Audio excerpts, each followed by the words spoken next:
Hello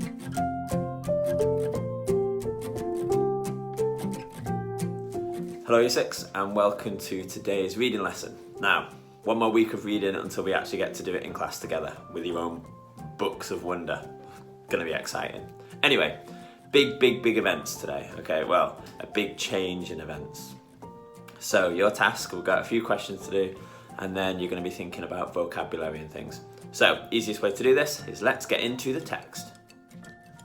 Okay, so like I was saying, we are looking at the author's use of vocabulary and then kind of what that means for us.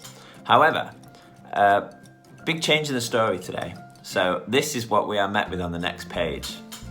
And it says part 2, Via.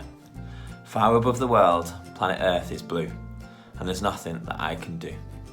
David Bowie, Space Oddity. So at this point in the story, we completely change who's telling us the story. So far it has been Oggy who has kind of been doing the telling of the story. Oggy is the one who's been in first person. He's been telling us the story of what happens from his point of view. And at this point in the story, the author decides to change that. And now changes and tells us the story from Via's point of view. This her is bonkers, isn't it? You're just gonna have to cope. I'm sorry, I'll have to cope. It's not like it's going on YouTube or anything, is it? Anyway, so the author decided to change it. So we're going to read 2 chapters today. The first chapter, you have got some questions to ask. Now I'm putting 3 questions here. I want you to think about all 3 of them, but I only want you to write the answer for 2 of them. So you can decide which 2, but we need to have 2 of them. So the questions are, were you surprised when the narrator of the story changed? Okay, were you surprised that is suddenly we're now listening to Via's version? And why do you think it has changed? Why has the author chosen to do this? Okay. Secondly, what does Via mean when she says August is the sun? Do you ever feel like your family treat you unfairly? Okay, and there's I'd wait till we read that bit to answer that one. And then finally, how is Via's universe changing? And that will be in the text. So at some point, as I'm reading, you can pause and write it, or you can wait until the end of the chapter and then write them. It's up to you, but I want 2 of them written down, and then the third one just have a little think of, and I don't mind which 2 you choose. So here we go. A tour of the galaxy. And remember, we are now Via, okay? Previously we've been Oggy, we're now listening from Via. August is the sun. Me and Mum and Dad are planets orbiting the sun. The rest of our family and friends are asteroids and comets floating around the planets orbiting the sun. The only celestial body that doesn't orbit August, the sun, is Daisy the dog. And that's only because to her little doggy eyes, August's face doesn't look very different from any other human's face. To Daisy, all our faces look alike, as flat and pale as the moon. I'm used to the way this universe works. I've never minded it because it's all I've ever known. I always understood that August is special and has special needs. If I was playing too loudly and he was trying to take a nap, I knew I would have to play something else because he needed his rest after some procedure or other that had left him weak and in pain. If I wanted Mum and Dad to watch me play soccer, football, I knew that 9 out of 10 times they'd miss it because they were too busy shuttling August to speech therapy or physical therapy or a new specialist or a surgery. Mum and Dad would always say I was the most understanding little girl in the world. I don't know about that. Just that I understand that there was no point in complaining. I've seen August after his surgeries. His little face all bandaged up and swollen. His tiny body full of IVs, which are like cables and stuff, taking stuff in, and tubes to keep him alive. After you've seen someone else going through that, it kind of feels crazy to complain over not getting the toy that you asked for, or your mum missing a school play. I knew this even when I was 6 years old. No one ever told it to me. I just knew it. So I've gotten used to not complaining. And I've gotten used to not bothering Mum and Dad with little stuff. I've gotten used to figuring things out on my own. How to put toys together, how to organise my life so I don't miss friends' birthday parties, how to stay on top of my schoolwork so I never fall behind in class. I've never asked for help with homework. Never needed reminding to finish a project or study for a test. If I was having trouble with a subject in school, I'd go home and study it until I figured it out on my own. I taught myself how to convert fractions into decimal points by going online. I've done every school project pretty much by myself. When Mum or Dad ask me how things are going in school, I've always said, good, even when it hasn't been so good. My worst day, worst fall, worst headache, worst bruise, worst cramp, worst mean thing anyone could say has always been nothing compared to what August has gone through. This isn't me being noble, by the way. It's just the way I know it is. And this is the way it always has been for me, for a little universe of us. But this year, there seems to be a shift in the cosmos. The galaxy is changing. Planets are falling out of alignment. And that is the end of that first chapter. So, Year 6, you can choose 3 questions. I don't mind which ones you write down, but I want 2 of them written down. So, were you surprised when the narrator of the story changed, and why do you think it's changed? That's option 1. What do you think Via means when she says August is the sun?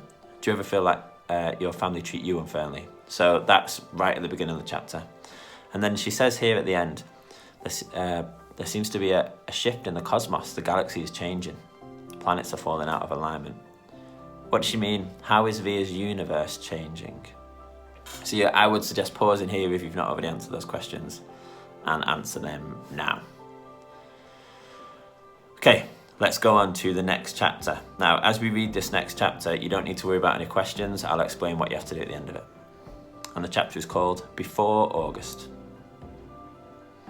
I honestly don't remember my life before August came into it. I look at pictures of me as a baby, and I see Mum and Dad smiling so happily, holding me. I can't believe how much younger they looked back then.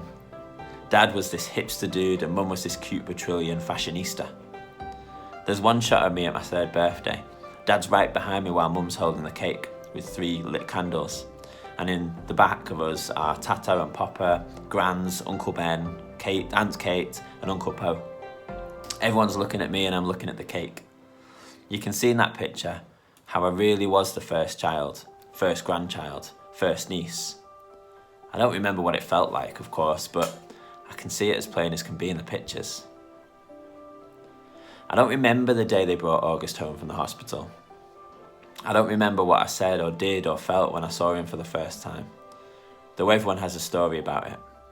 Apparently, I just looked at him for a long time without saying anything at all. And then finally I said, "It doesn't look like Lily." That was the name of doll Grans had given me when Mum was pregnant so I could practice being a big sister.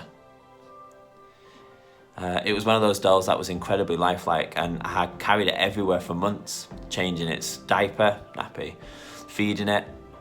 I'm told I even made a baby sing for it.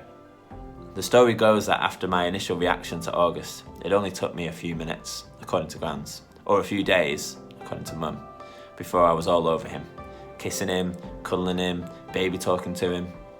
After that, I never so much as touched or mentioned Lily again. And that is the end of a quick chapter about life before August. Now, your task Year 6 is just underneath me. So let's do this first one together. So, you're going to underline two verbs in the sentence. I don't remember the day they brought August home from the hospital. So verbs are doing words. So, the verbs in this sentence are remember, so you need to underline that, and brought. Okay, so you need to underline that. Now, what I want you to do is think of 2 other verbs that are similar to that, so synonyms. So you could use something like word hippo. It could be just words that you remember in your head. And you're going to rewrite that sentence. So you should write, I don't remember the day they brought August home from the hospital. Write that in your book, and then underline the verbs, remember and brought. And then we're going to change those for similar meanings. So you could write, I don't recall. So recall is very similar to remember. I don't recall the day that they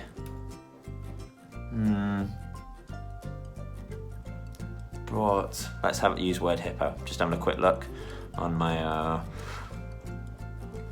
laptop in front of me. 1 second. 1 second. Nearly there. Another word for brought.